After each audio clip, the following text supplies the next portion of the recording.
Olá, seja muito bem-vindo, muito bem-vinda, irmão e irmã, ao canal Herdeiros do Reino.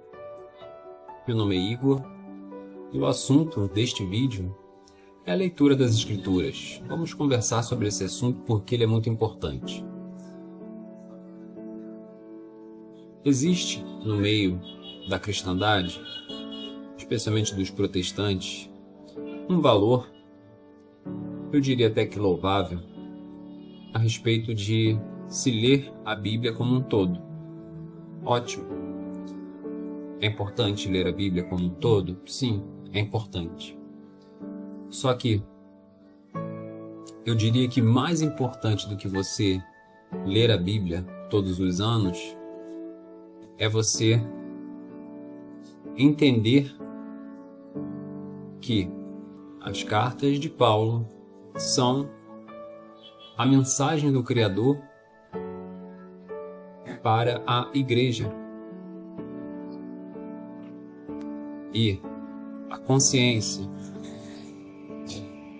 do que Paulo ensina, da graça, do favor, que as cartas, as epístolas de Paulo levam, são aquilo que tem o poder de nivelar, de unir o corpo do Salvador, de curar, até eu diria, o corpo do Salvador. Então, eu posso dizer com tranquilidade que é muito mais importante você estar lendo e relendo as cartas de Paulo do que estar fazendo a leitura muitas vezes da Bíblia sem entender muito bem o que você está lendo. Porque quando você estiver lendo as cartas de Paulo, que tratam da dispensação para as nossas vidas, da aliança conquistada pelo Salvador no madeiro, você terá direções práticas para a sua vida, para as suas crenças, para aquilo que é verdadeiro para nós.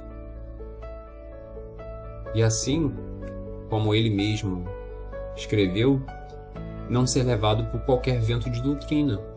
Entender realmente a fé que nos salva, o sacrifício que nos liberta e nos regenera diante do Criador. E eu incluo aqui Hebreus.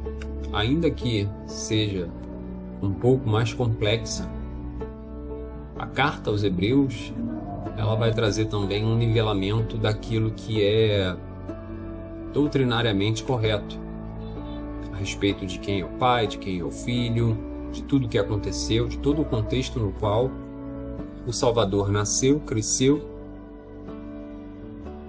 foi morto e ressuscitou.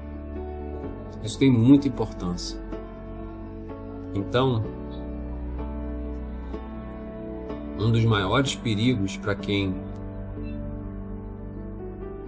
vacila na leitura das Escrituras é ser enganado por homens que não estão seguindo as Escrituras, ou que ensinam, por exemplo,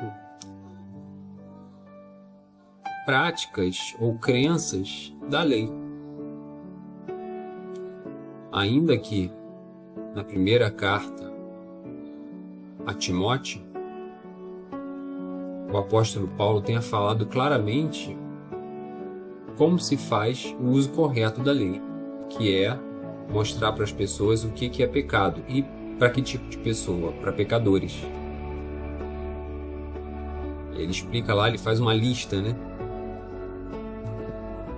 de para quem deve ser promulgada a lei. Esse é o uso legítimo da lei. No entanto, para nós que cremos, devemos sim ter a consciência que a lei traz daquilo que é pecado, mas as cartas de Paulo são suficientes para que a gente tenha um parâmetro daquilo que nos fará herdar o reino.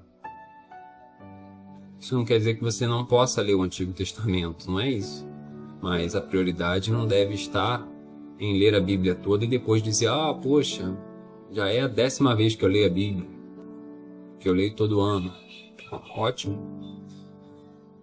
Mas se você lê a Bíblia todo ano, uma vez por ano, eu te diria, na verdade, que você deveria ler o triplo das cartas de Paulo.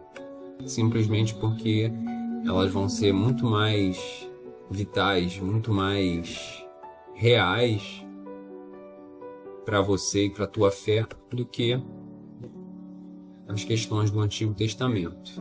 Salvo aquilo que está no Antigo Testamento como sombra, porque é realmente uma sombra, e que possa ser interpretado por você como sombra, para te revelar coisas da nova aliança. É para isso que serve para nós o Antigo Testamento. Revelar, através do Antigo Testamento, no qual o Criador escrevia e dava lições através de acontecimentos, que o Antigo Testamento ele é escrito por acontecimentos, não por palavras somente, como uma filosofia. Não. Os acontecimentos que escreveram a história, escreveram também o Antigo Testamento. E esses acontecimentos foram sombra das coisas que haviam de vir, ou seja, na nova aliança. Então, se você puder ler o Antigo Testamento da Antiga Aliança para poder entender melhor a nova aliança, para você poder entender melhor, né, a dispensação em que nós vivemos, aí sim, é altamente válida a leitura. Do contrário, as cartas de Paulo, eu diria até que, para quem é novo convertido, o Evangelho segundo Lucas, Atos dos Apóstolos e aí as cartas de Paulo. Porque, no caso ali, é contada a história, né, do Salvador e dos apóstolos, né, em Lucas e Atos, respectivamente. Ora isso. Agradeço por você ter assistido o vídeo e até o próximo.